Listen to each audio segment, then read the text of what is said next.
Hey everybody. So today I thought it might be fun to watch Frank Turek explain how we can have free will in a universe where God created everything and knows everything. Or maybe we'll watch him not explain it at all. I don't know. What do you think is going to happen? Leave a comment below if you want to chime in. And have the free will to make the decision. Haha. Microphone. What's your name, sir? Scott? Hey, Scott. How you doing? You're a Sooner and a Cardinal at the same time. Yes, sir. Look at that. Well, just look at Frank being all knowledgeable about sports and also good at being funny. Of course, his way of cutting in with a joke, being made at the expense of Scott's mixed wardrobe, is more strategic than just making conversation. Frank's throwing the young man back on his heels before he starts talking, which is something he does a lot in these Q&A sessions. He often tries to establish some form of dominance fairly early on, and he regularly interrupts, even if just with affirmations, as the person talks. This keeps the person from finding the rhythm of their own question, and good luck ever actually challenging Frank before he full-on cuts you off. This basically ensures nothing unpredictable will ever happen, which turns these things into a sham without any meaningful dialogue. Go right ahead. I have a question about free will. Mm-hmm. So, if God knows everything, then God already knows who's going to hell and who's going to heaven before He even ever created them, before He created the universe, before He created Adam and Eve. Absolutely. So, with this viewpoint, how could we all have free will at all if everything's already determined? Okay, not such a bad question, I guess. But there's a pretty big problem here. The core question, how could we have free will, is sandwiched between two very different clarifying statements. The first is if God knew everything including who was going to heaven and hell before He created the universe, and the second is if everything is already determined. Each of these poses a very different question about free will, one being about how we could have free will if God knows everything, and the other about how we could have free will if God determined everything. Now I know he didn't say the words, if God determined everything. He used the more passive phrasing, if everything is determined. But still, the issue of predetermination was definitely brought up, and the idea that God did this determining seems implied. Or even if you want to claim it wasn't directly implied by Scott's phrasing, it's definitely implied by the fact that this is a conversation about Christian theology. Either way, Frank should know that it's a core issue at hand here. But the problem is that Scott's phrasing blurs these questions together. Now, I'm not sure I can blame him for that. He was just on the spot trying to get his question out. But the end result is Frank has the opportunity to answer one of the questions and ignore the other. Any guesses which one he picks? Let's see. All right. Excellent question. Do you like football? Yes. Let's suppose you like NFL football, so you have DirecTV so you can get I don't have enough faith to be an atheist. And NFL Direct Ticket, right? I had no clue what Frank was saying here, so I listened a few times and did a little Googling to find out. Turns out he had a weekly show called I Don't Have Enough Faith to Be an Atheist on DirecTV. And of course he's not going to spend 2 minutes not promoting himself, so here we are. And yes, that's ignoring the fact that saying you don't have enough faith to be an atheist is like saying you don't have enough hamburgers to be a vegetarian. So you can watch all the games on Sunday. One Sunday you're away from the TV, but you record the games that you want to watch later. And let's suppose you're coming home that night and your friend texts you all the scores and you go, I didn't want to know the scores, but you know them now. And so you get home and you elect to watch one of the games. You already know what the score is going to turn out to be. Question, does that mean the players on the field don't have free will because you know the outcome? That's about the dumbest question I've ever heard. The game is already over and Scott would just be watching a recording. No. Okay, they still freely doing what they're doing on the field. The problem is they've already done it. They've already done it. Oh, okay, good. I was going to say more about how dumb this was, but first I wanted to see if Scott objected. Now I'm just curious whether Frank would have made this concession if Scott hadn't called him out on it. And God's outside of time, so from his perspective, everything has already happened, even though it hasn't on our perspective, because we're in time, he's outside of time. So God knows the end from the beginning. That's how he can do prophecy, obviously. He's all-knowing as well. And just because it's already happened in his mind doesn't mean that he's causing us to do it directly. Sure, I guess. But nobody's arguing that it does, at least to my knowledge. Nobody's saying that God would have caused everything just because he knew what was going to happen. They argue that he would have caused everything if he knew what was going to happen while creating everything about the universe. If he had absolute power to make the universe anything he wanted it to be and total knowledge about what would come from every aspect of how he made it, then yes. It's hard to avoid concluding that he knowingly determined everything that we ever did.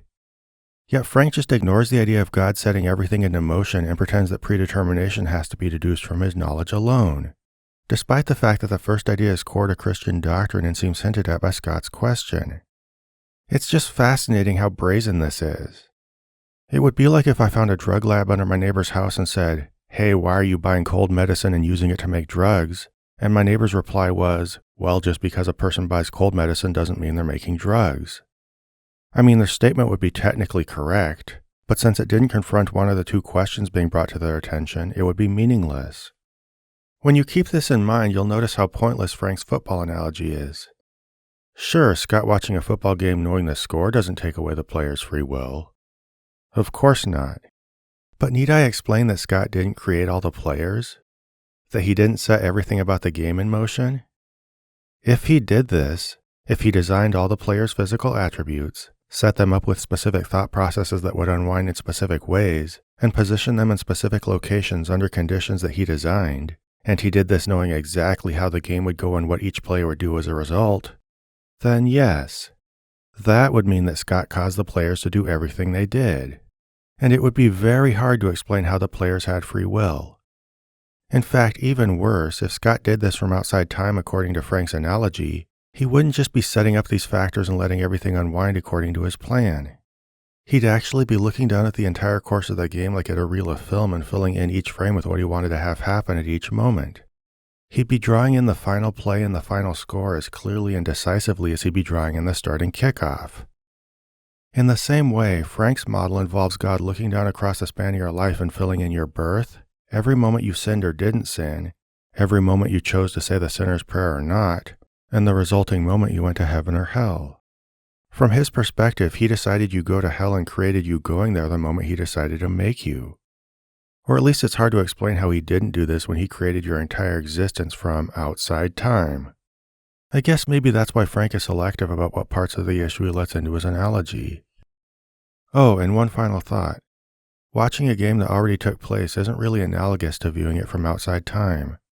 What Scott would be watching isn't actually real. It's a visual representation of a past event. So Frank's audience still imagines the actual game unfolding in a fluid, open-ended sequence of events that allows for the illusion of free will. I know this is kind of a subtle point, but it does a lot to let Frank smuggle the idea of free will past his audience on the back of an analogy. We still have free will. When God created you, if you're a believer, he knew you would be a believer. When God created Richard Dawkins, he knew Richard Dawkins would be an atheist, but you freely chose to be a believer, and Richard Dawkins freely chose to be an atheist. Yeah, but Frank's just asserting they freely made these choices. He's not doing anything to explain how they did. This would be like me making a loaf of bread without yeast and then saying, well, I knew it wasn't going to rise, but it still freely chose not to rise. That would be dumb, right? I can't just say it chose what I knew it was going to do as an obvious result of how I made it. Now, I know people aren't loaves of bread, but the same idea still applies, even if on a more complicated level. If an omnipotent God made everything about Scott knowing the ingredients he was putting together would result in a believer, he was purposely following the recipe for a believer. And if that same God made Richard Dawkins knowing the ingredients he was putting together would produce a non-believer, he was purposely following the recipe for a non-believer.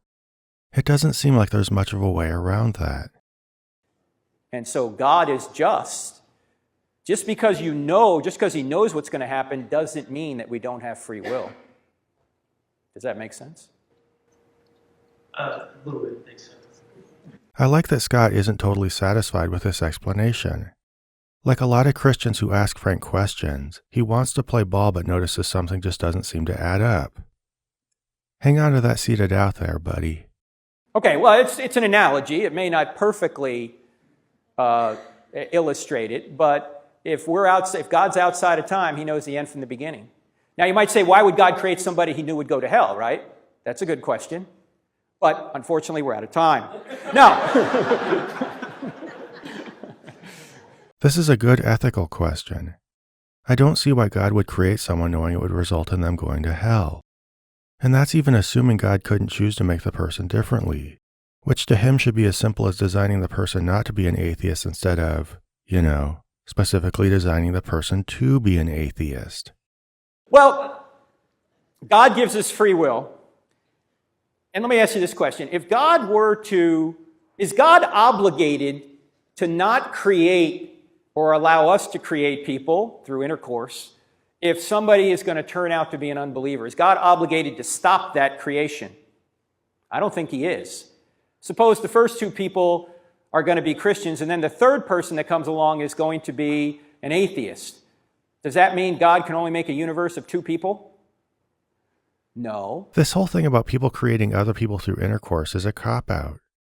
Just because God didn't poof a specific person into existence doesn't mean he didn't create them. I mean, I think most Christians would say he poofed the entire universe into existence, even if not using the exact words I just did. And if a person is part of that universe, then God created and determined everything about them as part of that universe.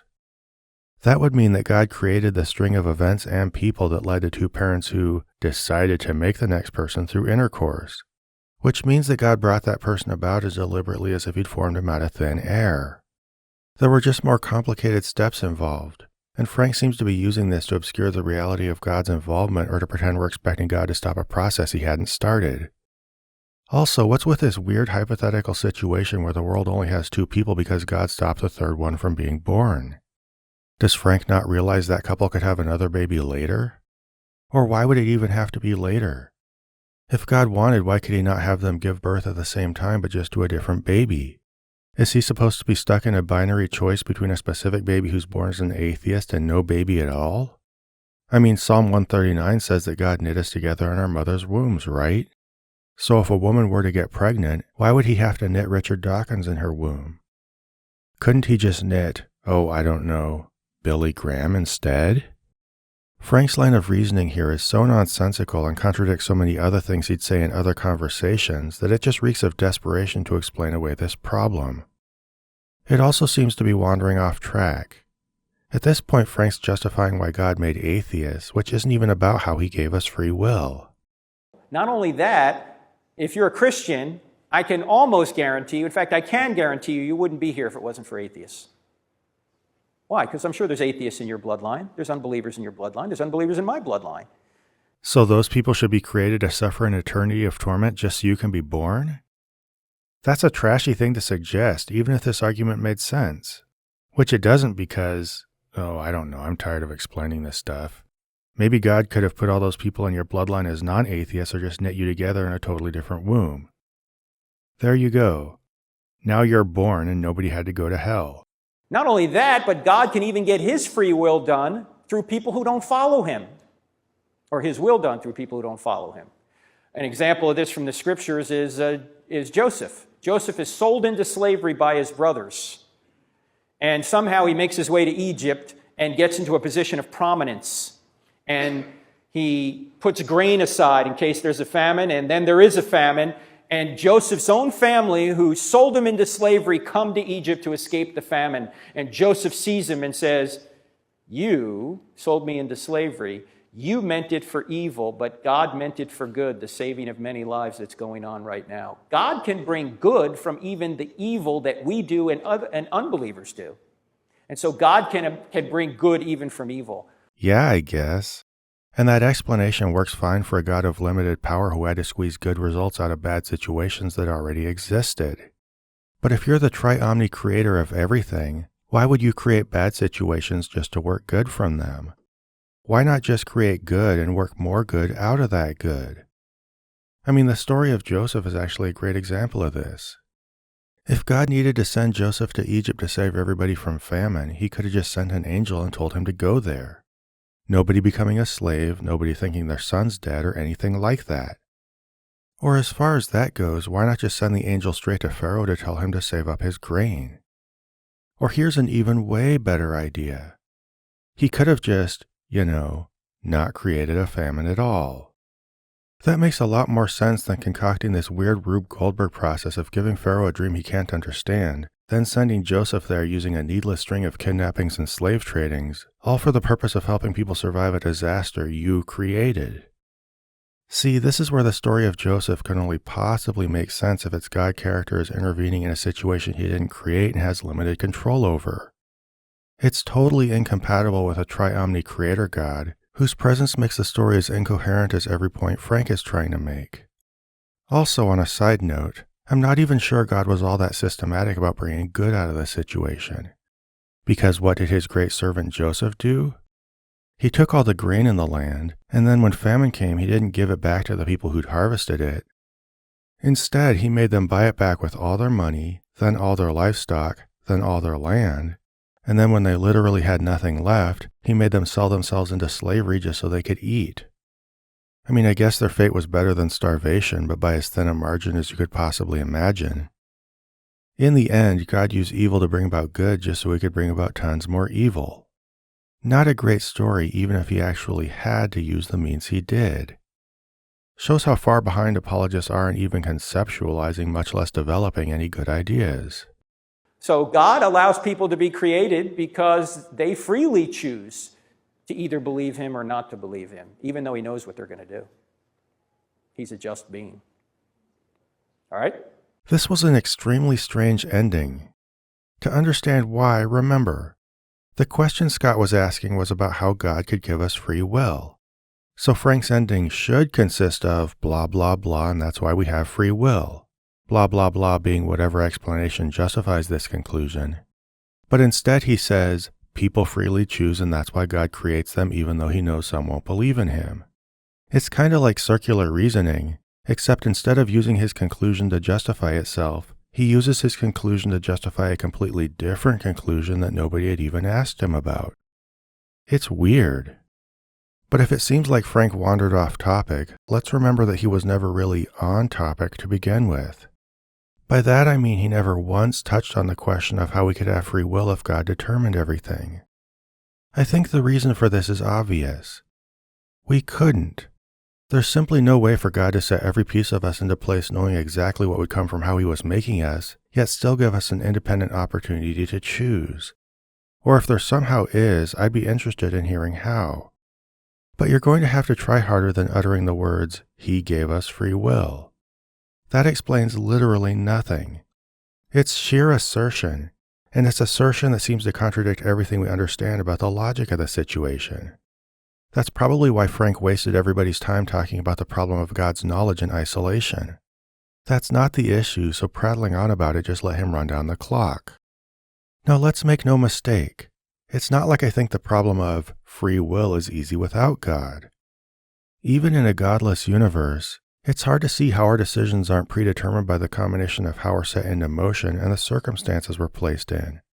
But the problem only gets stickier if you introduce an all-knowing, all-powerful creator God into the mix. At that point, all your actions aren't just determined in some abstract way through circumstance. They're decided on by that creator. Now, that doesn't necessarily make free will harder to arrive at in any absolute terms, but it makes the problem more obvious if you actually think about it. It also makes it hard to hold on to the idea that God is a loving creator who wants the best, which is just way too fundamentally problematic for Christians. But I guess if you believe in magic, you can just assume God magically gave us all free will and then not explain how. Then just declare atheists have no basis for free will and strut around the chessboard like you accomplished something. Kinda stupid, but it would work. Now, I hate to give apologists an idea, but, they're using it already anyway.